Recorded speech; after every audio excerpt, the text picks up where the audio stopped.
Hi friends, welcome back to my YouTube channel. ಇವತ್ತು ನಾನು ಬೀಟ್ರೂಟ್ನಿಂದ healthy ಆಗಿರುವಂತಹ ಪಲ್ಯನ ಹೇಗೆ ಮಾಡೋದು ಅಂತೇಳಿ ನಿಮ್ಮ ಜೊತೆ ಶೇರ್ ಮಾಡ್ತೀನಿ. ಬನ್ನಿ. ಆಲ್ರೆಡಿ ನಾನು ತುರಿದು ಬೀಟ್ರೂಟ್ ಪಲ್ಯನ ಹೇಗೆ ಮಾಡೋದು ಅಂತೇಳಿ ನಿಮ್ಮ ಜೊತೆ ಶೇರ್ ಮಾಡ್ಕೊಂಡಿದ್ದೀನಿ. ಅದ್ರದ್ದು ಲಿಂಕ್ ಬೇಕಾದರೆ ನಾನು ಇದೇ ವಿಡಿಯೋದಲ್ಲಿ ಡಿಸ್ಕ್ರಿಪ್ಷನಲ್ಲಿ ಕೂಡ ಮೆನ್ಷನ್ ಮಾಡಿರ್ತೀನಿ, ಚೆಕ್ ಮಾಡ್ಬೋದು. ಸೊ ಬನ್ನಿ, ಈ ರೀತಿಯಾದಂತಹ ಪಲ್ಯನ ಹೇಗೆ ಮಾಡೋದು ಅಂತೇಳಿ ನೋಡೋಣ. ನಾನಿಲ್ಲಿ ಅರ್ಧ KGಯಷ್ಟು ಬೀಟ್ರೂಟ್ನ ತೊಗೊಂಡಿದ್ದೀನಿ. ಇದನ್ನು ನೀಟಾಗಿ ವಾಶ್ ಮಾಡಿ ಸಿಪ್ಪೆನೆಲ್ಲ ನೀಟಾಗಿ ತೆಗೆದುಕೊಳ್ಳೋಣ. ಈ ರೀತಿಯಾಗಿ ಎರಡು ಸೈಡ್ದು ಕೂಡ ತುದಿ ಕಟ್ ಮಾಡಿ ನೀಟಾಗಿ ಸಿಪ್ಪೆನ ತಗೋಬೇಕು ಮೊದಲು.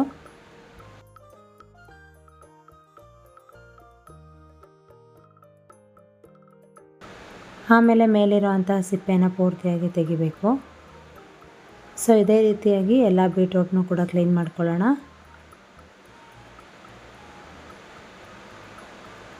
ನಂತರ ಇದನ್ನು ಸಣ್ಣ ಸಣ್ಣದಾಗಿ ಕಟ್ ಮಾಡ್ಕೊಳ್ತೀನಿ. ಸೊ ನಾನು ಚಾಪರ್ ಇರೋದ್ರಿಂದ ಚಾಪರ್ಗೆ ಹಾಕ್ಕೊಂಡು ಸಣ್ಣ ಸಣ್ಣ ಪೀಸಸ್ ಆಗಿ ಕಟ್ ಮಾಡ್ಕೊಳ್ತೀನಿ. ನೀವು ಬೇಕಾದರೆ ಹೀಗೆ ಮಾಡ್ಕೋಬೋದು. ಇನ್ ಕೇಸ್ ಚಾಪರ್ ಏನಾದರೂ ಇಲ್ಲ ಅಂತ ಹೇಳಿದ್ರೆ ನೀವು ಕೈಯಲ್ಲೇ ಸಣ್ಣ ಸಣ್ಣ ಪೀಸಸ್ ಆಗಿ ಕಟ್ ಮಾಡ್ಕೊಳ್ಳಿ. ಸೊ ನೋಡಿ, ಈ ರೀತಿಯಾಗಿ ಕಟ್ ಮಾಡ್ಕೊಂಡಿದ್ದೀನಿ.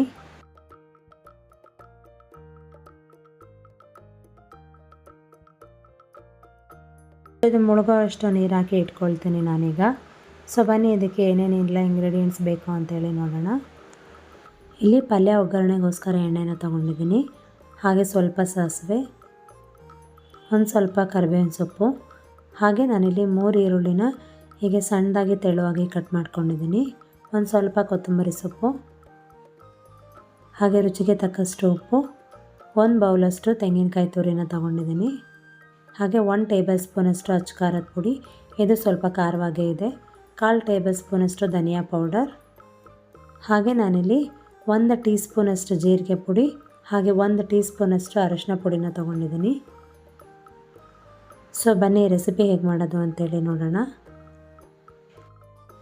ನಾನಿಲ್ಲಿ ಗ್ಯಾಸ್ ಫ್ಲೇಮ್ನ ಆನ್ ಮಾಡಿಕೊಂಡು ಒಂದು ಕುಕ್ಕರ್ನ ತೊಗೊಂಡಿದ್ದೀನಿ. ಕುಕ್ಕರ್ ಚೆನ್ನಾಗಿ ಬಿಸಿ ಆಗಲಿ. ಕುಕ್ಕರ್ ಚೆನ್ನಾಗಿ ಬಿಸಿಯಾಗಿದ್ದ ಕೂಡಲೇ ಇದಕ್ಕೆ ಒಗ್ಗರಣೆಗೆ ಬೇಕಾದಷ್ಟು ಎಣ್ಣೆನ ಹಾಕ್ಕೊಳ್ತೀನಿ. ಎಣ್ಣೆ ಚೆನ್ನಾಗಿ ಬಿಸಿಯಾಗಲಿ. ಎಣ್ಣೆ ಚೆನ್ನಾಗಿ ಬಿಸಿಯಾಗಿದ್ದ ಕೂಡಲೇ ಇದಕ್ಕೆ ನಾನು ಸಾಸಿವೆನ ಹಾಕ್ಕೊಳ್ತೀನಿ. ಸಾಸಿವೆ ಚಟಪಟ ಅಂತ ಅಂದಿದ್ದ ಕೂಡಲೇ ಇದಕ್ಕೆ ನಾನು ಕರಿಬೇವಿನ ಸೊಪ್ಪನ್ನು ಕೂಡ ಹಾಕ್ಕೊಳ್ತೀನಿ.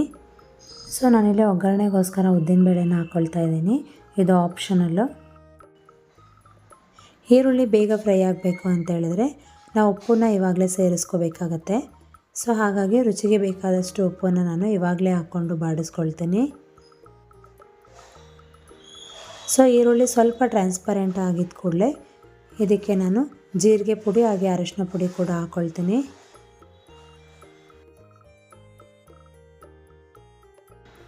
ನಂತರ ಇದಕ್ಕೆ ಖಾರ ಪುಡಿ, ಧನಿಯಾ ಪುಡಿ ಎಲ್ಲ ಕೂಡ ಹಾಕ್ಕೊಂಡು ಚೆನ್ನಾಗಿ ಮಿಕ್ಸ್ ಮಾಡ್ಕೋಬೇಕಾಗತ್ತೆ.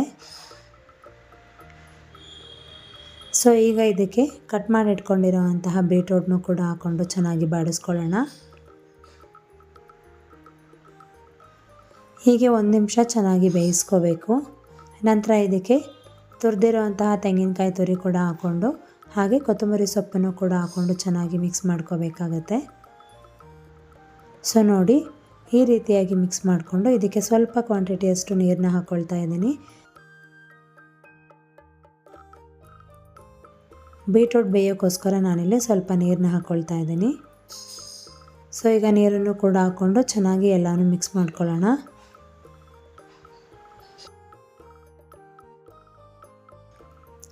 ಈಗ ಕುಕ್ಕರ್ ಲಿಡ್ನ ಹಾಕ್ಕೊಳ್ಳೋಣ.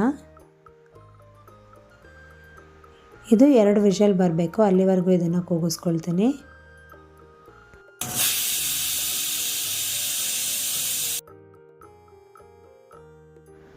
ಈಗ ನೋಡ್ಬೋದು, ಪ್ರೆಷರ್ ಕೂಡ ತಣ್ಣಗಾಗಿದೆ. ಸೊ ಈಗ ಬೀಟ್ರೂಟ್ ಬೆಂದಿದೆಯಾ ಏನು ಅಂತೇಳಿ ನೋಡೋಣ ಬನ್ನಿ. ಸೊ ನೋಡಿ ಎಷ್ಟು ಚೆನ್ನಾಗಿ ಕಾಣ್ತಿದೆ ಅಂಥೇಳಿ. ಟೇಸ್ಟು ಕೂಡ ಅಷ್ಟೇ ಚೆನ್ನಾಗಿರುತ್ತೆ. ನೀವು ಕೂಡ ಒಂದ್ಸಲ ಈ ರೀತಿಯಾಗಿ ಟ್ರೈ ಮಾಡಿ. ಇದು ರೊಟ್ಟಿಗೆ, ಚಪಾತಿಗೆ, ದೋಸೆಗೆ ಎಲ್ಲದಕ್ಕೂ ಕೂಡ ಬೆಸ್ಟ್ ಕಾಂಬಿನೇಷನ್ ಅಂತ ಹೇಳ್ತೀನಿ.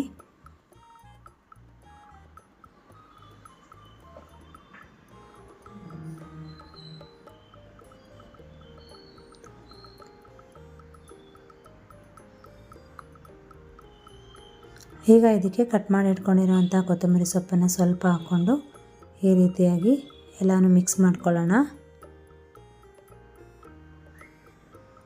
ಸೊ ನೋಡ್ಬೋದು ಬೀಟ್ರೋಟ್ ಎಷ್ಟು ಚೆನ್ನಾಗಿ ಬೆಂದಿದೆ ಅಂಥೇಳಿ.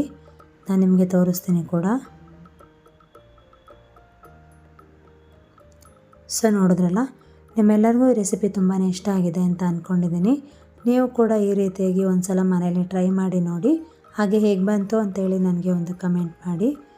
ನಿಮಗೆ ಏನಾದರೂ ಈ ವಿಡಿಯೋ ಇಷ್ಟ ಆಗಿದರೆ ಈ ವಿಡಿಯೋಗೆ ಒಂದು ಲೈಕ್ ಕೊಡಿ. ಹಾಗೆ ನಿಮ್ಮ ಫ್ರೆಂಡ್ಸ್ ಆ್ಯಂಡ್ ಫ್ಯಾಮಿಲಿ ಮೆಂಬರ್ಸ್ ಜೊತೆ ಕೂಡ ಶೇರ್ ಮಾಡ್ಕೊಳ್ಳಿ. ಹೀಗೆ ನನ್ನ ಚಾನಲ್ಗೆ ಸಪೋರ್ಟ್ ಮಾಡ್ತಾಯಿರಿ. ಇನ್ನೂ ಯಾರಾದರೂ ನನ್ನ ಚಾನಲ್ನ ಸಬ್ಸ್ಕ್ರೈಬ್ ಮಾಡ್ದಲೇ ನೋಡ್ತಾ ಇದ್ದರೆ ಸಬ್ಸ್ಕ್ರೈಬ್ ಮಾಡಿಕೊಂಡು ಸಪೋರ್ಟ್ ಮಾಡಿ. Thank you for watching this video. Take care.